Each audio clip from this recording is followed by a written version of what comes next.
Bismillahirrahmanirrahim. Assalamualaikum warahmatullahi wabarakatuh. Pada tugas mata kuliah analisis pangan kali ini, saya akan menjelaskan mengenai analisis protein, analisis lemak, analisis vitamin, dan analisis mineral. Oleh karena itu, simak video penjelasan saya berikut ini.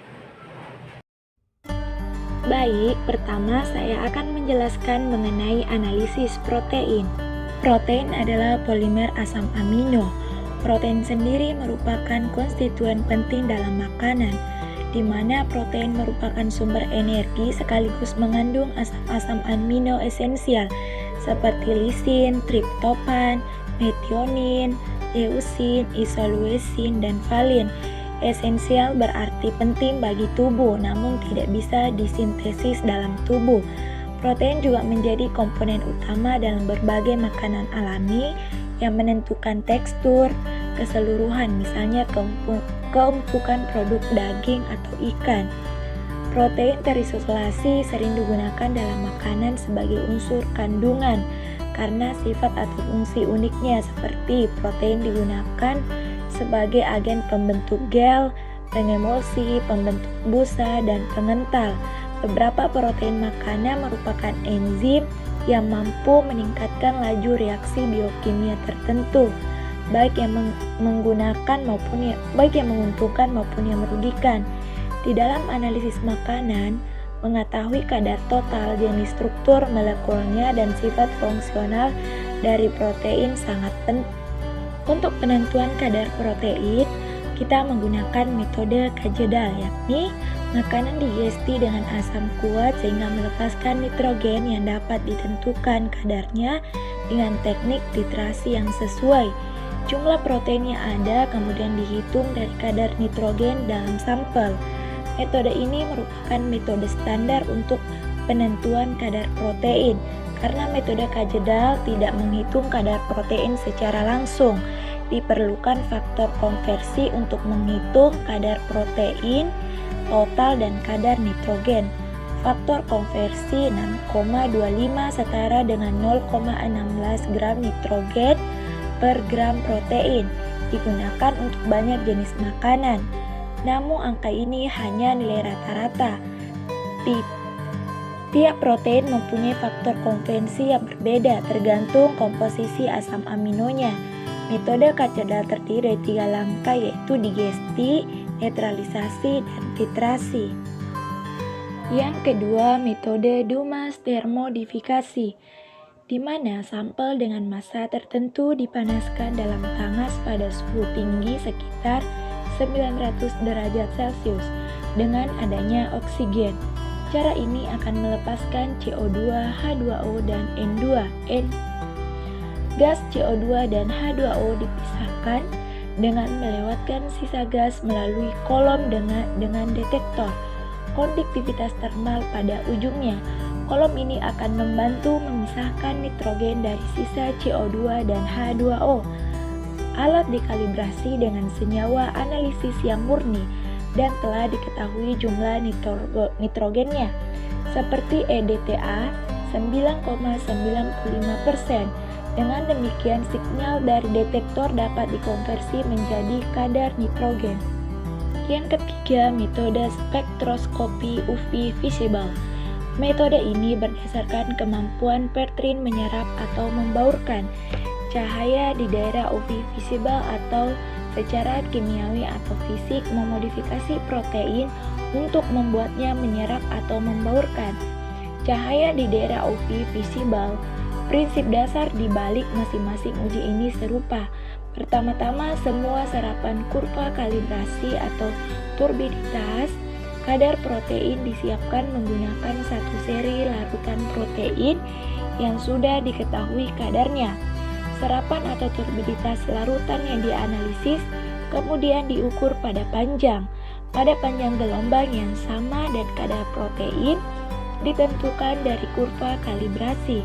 Perbedaan utama pengujian ini adalah gugus fungsi yang berperan untuk absorpsi atau pembiasan radiasi elektromagnetik, misalnya ikatan peptida, rantai samping, aromatis, gugus inti, dan agregen protein. Dan selanjutnya mengenai analisis lemak. Lemak adalah salah satu kelompok golongan lipid. Secara umum, lemak diartikan sebagai trigliserida yang dalam kondisi suhu ruang berada dalam keadaan padat. Teknik analisis lemak, yang pertama ada ekstrak solvent, yang kedua ekstrak non-solvent, dan yang ketiga metode instrumen.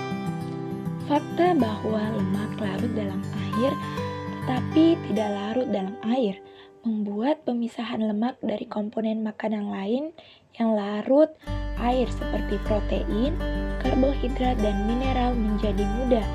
Teknik ekstraksi solvent merupakan metode yang paling sering digunakan untuk isolasi lemak dan menentukan kandungan lemak dalam makanan. Ada banyak metode instrumen tersedia untuk penentuan kadar lemak total dalam makanan.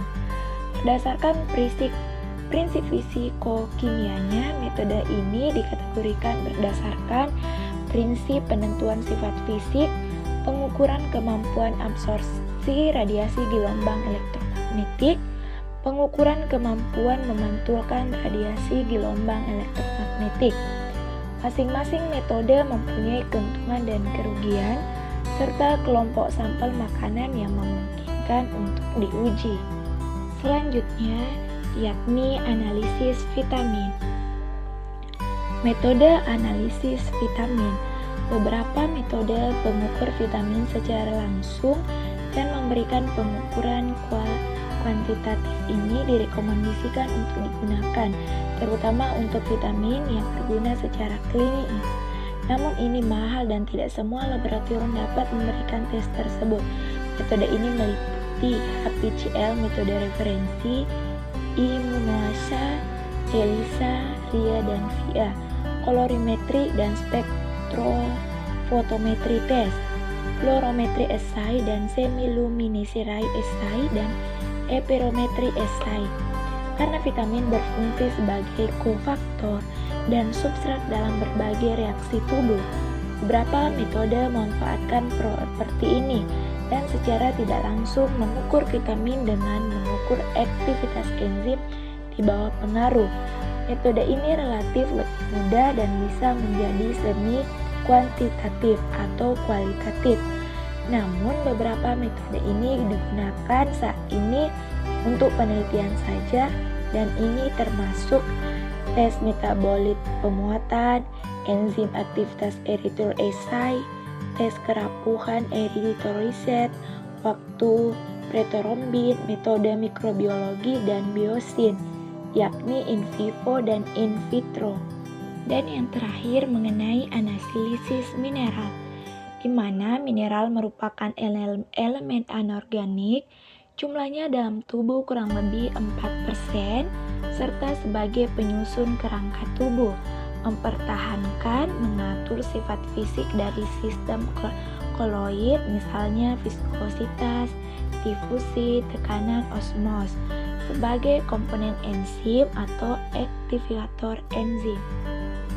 Analisis mineral. Yang pertama, prepared sample. Tradisional method yakni mineral harus dibebaskan dulu dari matrik organiknya. Biasanya diaupkan dulu sebelum dianalisis mineralnya. Yang harus diperhatikan yakni kontaminasi pelarut, misalnya air dapat mengandung mineral, diperlukan reagen yang lebih murni.